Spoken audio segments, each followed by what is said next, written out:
कालचा mini blog आज continue करूया. तर एकाच दिवशी जास्त कामं काढली की त्यानंतर एका व्हिडिओत सगळं शेअर करता येत नाही. 2 शॉर्ट व्हिडिओ बनवावेच लागतात. नाश्ता केल्यानंतर लगेचच कपाट आवरायला घेतलं.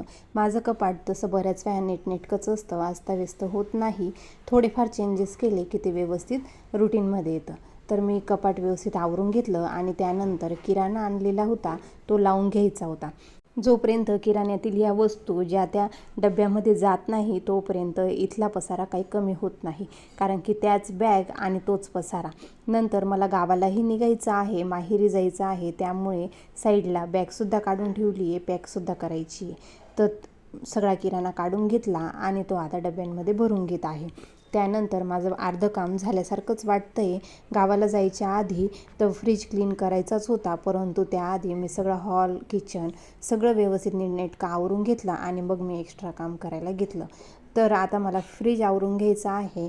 गावाला जायच्या आधी मी फ्रीज प्रत्येक वेळेस आवरतच असते. मी प्रत्येक वेळेस तुमच्यासोबत शेअरसुद्धा केलेला आहे. तर आत्तासुद्धा फ्रीजची क्लिनिंग करायची होती.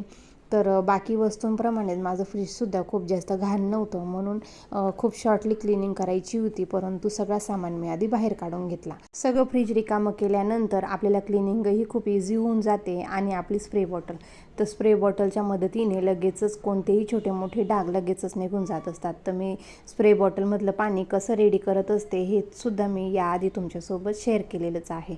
तर व्यवस्थित क्लिनिंग करून घेतली, रुमालाने व्यवस्थित स्वच्छ पुसून घेतलं आणि बाकीचं सामानसुद्धा व्यवस्थित लावून घेतला. तर फायनल रिझल्ट असा काहीसा दिसत होता. फ्रीज आवरल्यानंतर घरातील कामं झाल्यासारखे वाटत आहेत. चला मग भेटूया पुढच्या व्हिडिओमध्ये. तोपर्यंत काळजी घ्या. बाय.